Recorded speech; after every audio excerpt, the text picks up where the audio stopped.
এখন যখন বাবা হয়েছি আমি আমি যখন হ্যাপি ফাদার্স ডেতে সহজের দেওয়া কার্ড পাচ্ছি এবং সহজ বলছে ওর বাবা পৃথিবীর শ্রেষ্ঠ শ্রেষ্ঠ মানুষগুলো শ্রেষ্ঠ শ্রেষ্ঠ গুণগুলো নিয়ে রয়েছে, তখন বাবা তোমার কথা খুব মনে পড়ে।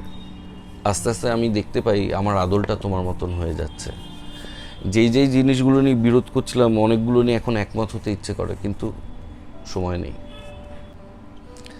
আজকের বিষয় আমার বাবা। সরি, আমি ফাদার্স ডে 2 দিন পর এটা পাঠ করছি। আসলে আমি একটি জটিল শুটিংয়ে এত ব্যস্ত ছিলাম যে পারিনি লেখাটা রেডি করতে। কিন্তু সব লেখা তো শেয়ার, লাইক, সাবস্ক্রাইবের জন্য করা হয় না। হ্যাঁ, এই লেখাটাও চাইবো অনেক লোক শুনুক, দেখুক, কিন্তু এই লেখাটা আমার ভিতর থেকে আসুক, সেটাই চেয়েছিলাম। কারণ বিষয়টা আমার বাবা, আর আমার বাবা cannot be just another content, right? কারণ আমার বাবা সম্বন্ধে যদি আমি কিছু লিখি বা লিখবো ভাবি, তা যেন ভিতর থেকে উচ্চারিত হয়, তা যেন ভিতর থেকে উচ্চারিত হয়। সেই জন্যই একটু সময় বেশি লাগলো, পড়া শুরু করছি। হ্যাঁ, আমার বাবা আসলে আমার বন্ধু বেশি ছিল, গার্জিয়ান কম ছিল। আমরা 2 ভাই। আমার দাদা আমার থেকে 6 বছরের বড়, বংশের প্রথম সন্তান, তার উপরে মার্কাটারি স্টুডেন্ট। তাই জন্য আত্মীয় স্বজনের মধ্যে দাদা ছিলেন একদম সবার নয়নের মণি। কিন্তু আমি পড়াশোনায় লবডঙ্কা ছিলাম, কিছু পারতাম না। তা সত্ত্বেও আমি এবার ছিলাম দুজনের চোখের মণি। এক হচ্ছে আমার নিজের দাদার, আর আমার বাবার। আমার দাদার মনে হতো আমি কিছু একটা ছোট কথা বললেই আমার দাদার মনে হতো আমি খুব বুদ্ধিমানের মতন কিছু একটা বলেছি। আমার দাদার মনে হতো পৃথিবীতে সব থেকে বেশি বুদ্ধি বুঝি তার ভাইয়ের কাছেই আছে। আর আমার বাবার কি বলবো, বাবার কিভাবে যে নয়নের মণি ছিলাম সেটা জন্মের পর থেকে একটা আশ্চর্য পাপাস বয় বলতে যেটা বোঝায় সেটাই ছিলাম। আর আমি যেহেতু 3 বছর বয়স থেকে বাবার কোলে বসে নাটক করা শিখছি এবং বাবার দলে গিয়ে অভিনয় করছি, বাবা একজন মনোযোগী ছাত্রও পেয়েছিল নিজের সন্তানের মধ্যে। আর একজন শিক্ষক যদি একজন মনোযোগী ছাত্র পায়, তাকে তো একটু বেশি ভালোবাসবেই। সো আমিও ছিলাম আমার বাবার নয়নের মণি সেইভাবে। আসলে আমার বাবা ছিলেন বিজন ভট্টাচার্যের ছাত্র এবং নিজে অত্যন্ত গুণী অভিনেতা ছিলেন, কিন্তু সংসার এবং অভিনেতা হওয়ার যে অনিশ্চয়তা, অভিনেতা হতে পারার যে অনিশ্চয়তা, সেই রিস্ক নিয়ে উনি সংসার ছেড়ে ঝাঁপ দিতে পারেননি, তাকে চাকরি করতে হয়েছে। সেটা নিয়ে একটা ভিতরে বেদনা একেবারে ছিল না বললে মিথ্যে বলা হবে। একটা বেদনা ছিল, অন্তত আমি তো টের পেতাম। এবং সেই স্বপ্নটাই উনি আমার চোখ দিয়ে দেখছিলেন বলেই আমার বিশ্বাস।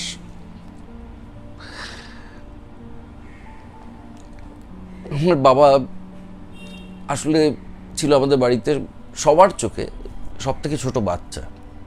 কীরকম উদাহরণ দিচ্ছি, আমার বাবা অফিসের জন্য রেডি হচ্ছে, প্রায় রেডি, মা টিফিন গোছাচ্ছে, বসার ঘরে টিভি চলছে। সচিন একটা স্ট্রিট ড্রাইভ মারল, টেস্টের 4র্থ দিন সচিন একটা স্ট্রিট ড্রাইভ মারল। বাবার পেটে হালকা ব্যথা শুরু হলো, বাবা বসে পড়ল। পরের ওভারে সচিন একটি অতুলনীয় কভার ড্রাইভ মারলেন, বাবার পেটে ব্যথা আরও বেড়ে গেল। এবার দরদর করে ঘামছে। তারপরের ওভারে সচিন পুল মারতে তো তুঙ্গে, সঙ্গে প্রায় শুরু হবে। এই অভিনয় দেখে মাকে বলতে বাধ্য, যাও যাও যাও, তোমাকে আর অফিসে যেতে হবে না, তুমি পায়জামা পরে শুয়ে পড়ো। বাবা তখন ক্লান্ত স্বরে আমাকে বলতো, বাবিন একটু পাজামাটা এনে দে,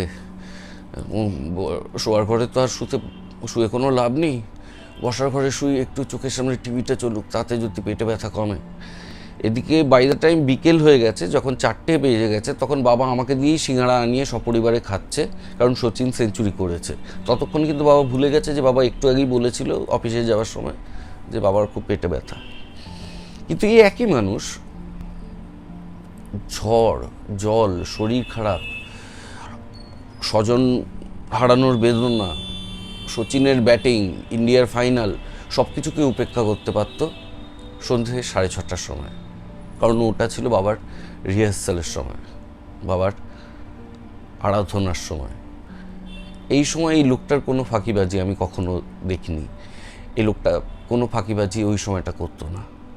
এই একই মানুষ কিন্তু। আমার বাবা কোনো অসামান্য মানুষ ছিলেন না, অনেক স্ববিরোধ ছিল তার মধ্যে, অনেক ক্ষুদ্রতা, পারিপার্শ্বিক ক্ষুদ্রতা তাকে গ্রাস করেছিল। তিনি আজীবন বামপন্থী নাটক করা সত্ত্বেও আমাদের পইতে দিয়েছেন, কিন্তু সেটা পারিপার্শ্বিক এবং সামাজিক ভাবনার প্রভাব। কিন্তু আমার বাবা একজন বিশাল অন্তরের মানুষ ছিলেন। একটা বয়সের পর অন্য সবার মতন আমিও আমার বাবার সাথে একমত কম হয়েছি, বিরোধ বেশি করেছি। তা সে অভিনয় শৈলী হোক, রাজনৈতিক দর্শন হোক, বা অন্য যে কোনো কিছু নিয়ে আমাদের মধ্যে বিরোধ বেশি ছিল, এবং তা নিয়ে আমার কোনো আফসোস নেই। আমার মনে হয় এটাই তো নিয়ম। একটা প্রজন্মকে আরেকটা প্রজন্ম প্রশ্ন করবে, বিরোধ করবে, এবং সেই থেকেই সেই প্রজন্ম নিজের রাস্তা খুঁজে পাবে। এতে অবাক হওয়ার কিছু নেই, কারণ আমরা কোনো দিনই সেই বিরোধটাকে নিজেদের বুকে বয়ে বেরোয়নি। হয়তো আমি বাবার সাথে রিহার্সালে অভিনয় নিয়ে দ্বিমত পোষণ করেছি, ঝগড়াও করেছি দুজন, তারপরে দুজনকে জড়িয়ে ধরে পাশাপাশি বসে টিভি প্রোগ্রামও দেখেছি, আমাদের তাতে কোনো অসুবিধা হয়নি। কিন্তু আজ যখন আমার বাবা এই পৃথিবীতে নেই, আজকে আমার বলতে কোনো দ্বিধা নেই, আমি আমার এই পেশায় যা কিছু, তা সব কিছু আমার বাবার জন্য। আমি আমার বাবার শেখানো ডিসিপ্লিনেই আজকের ডিসিপ্লিনটা শিখেছি। ডিসিপ্লিন মানে শুধু অভিনয়ের ডিসিপ্লিন নয়।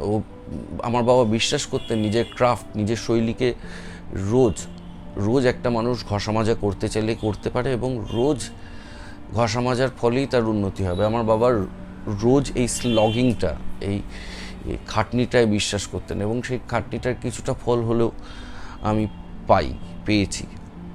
কারণ আমার জীবন নানা রকম খাতে বয়েছে, কখনো চড়াই দেখেছি, কখনো উতরাই দেখেছি, কিন্তু আমি আমার শৈলীটাকে ঘষা মাজা করতে কখনো ভুলিনি।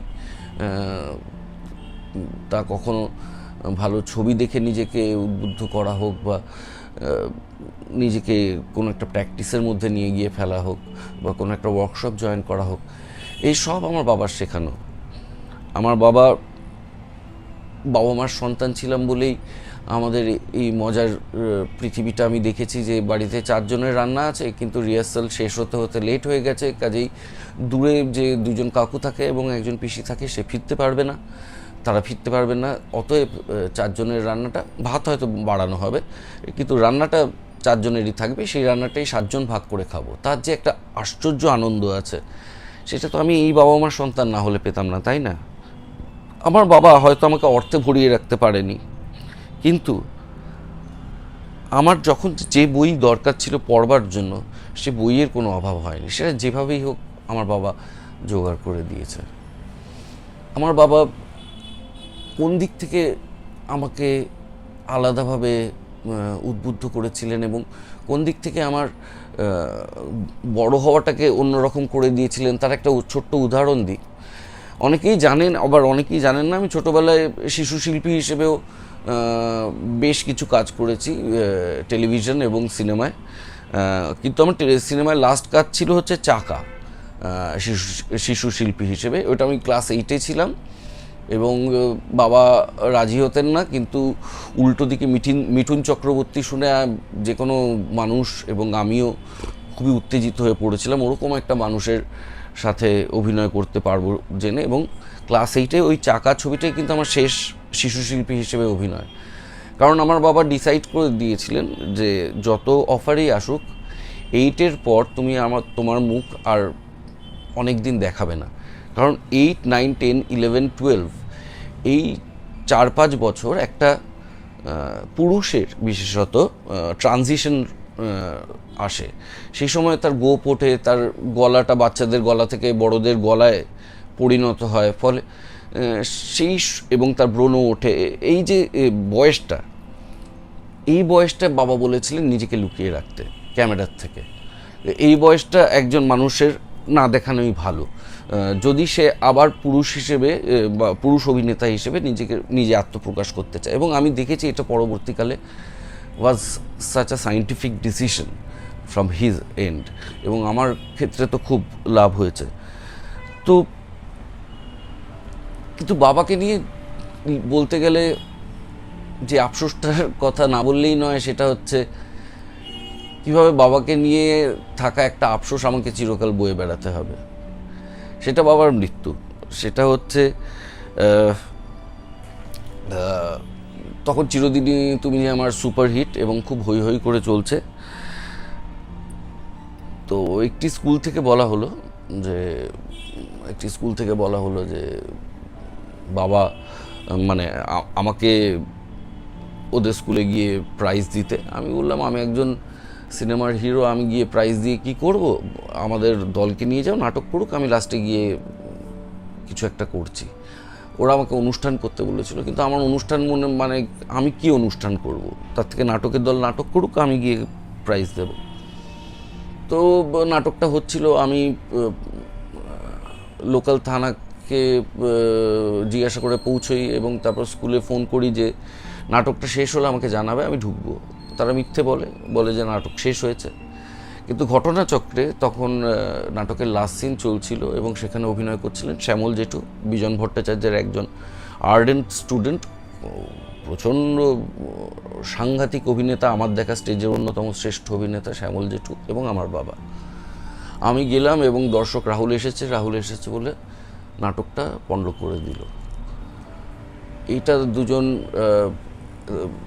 অর্ধ শতাব্দী নাটকের জন্য দিয়ে দেওয়া মানুষের পক্ষে কতটা হৃদয় বিদারক, তারা অবশ্যই আমার গর্বে গর্বিত, তাতে কোনো সন্দেহ নেই। কিন্তু নাটকের মতন জিনিস, নাটকের মতন জায়গাকে তারা যে শ্রদ্ধা এবং যে জায়গা দিয়ে রেখেছিলেন, সেই নাটকটা পণ্ড হয়ে যাওয়া যে তাদের পক্ষে কতটা হৃদয় বিদারক, এটা কাউকে বোঝানো সম্ভব নয়। এবং এটা ঘটনাচক্র বা যাই হোক, এর 4 দিনের মধ্যে শ্যামল জেঠু মারা যান এবং 7 দিনের মধ্যে বাবা কোমায় চলে যান এবং আলটিমেটলি বাবাও মারা যান। এই আফসোসটা আমি চিরকাল বয়ে বেড়াই আমার বাবাকে নিয়ে, যে সেদিন আমি আর 15 মিনিট পরে পৌঁছলে হয়তো অন্য কিছু হতে পারত। কিন্তু কিছু ব্যর্থতা তো সন্তানের থাকবেই বাবা বা মাকে নিয়ে। সব কিছু তো সে ভালো করে উঠতে পারে না তার বাবা মার জন্য। তো এই ব্যর্থতাটা আমাকে বই নিয়ে বেরোতে হবে, কি করা যাবে। আর এখন যখন বাবা হয়েছে, আমি যখন হ্যাপি ফাদার্স ডেতে সহজের দেওয়া কার্ড পাচ্ছি এবং সহজ বলছে ওর বাবা পৃথিবীর শ্রেষ্ঠ মানুষগুলো শ্রেষ্ঠ গুণগুলো নিয়ে রয়েছে, তখন বাবা তোমার কথা খুব মনে পড়ে। আস্তে আস্তে আমি দেখতে পাই আমার আদলটা তোমার মতন হয়ে যাচ্ছে। যেই জিনিসগুলো নিয়ে বিরোধ করছিলাম, অনেকগুলো নিয়ে এখন একমত হতে ইচ্ছে করে, কিন্তু সময় নেই, দেখা হওয়ার আর সুযোগও নেই। ভালো থাকবেন, নমস্কার।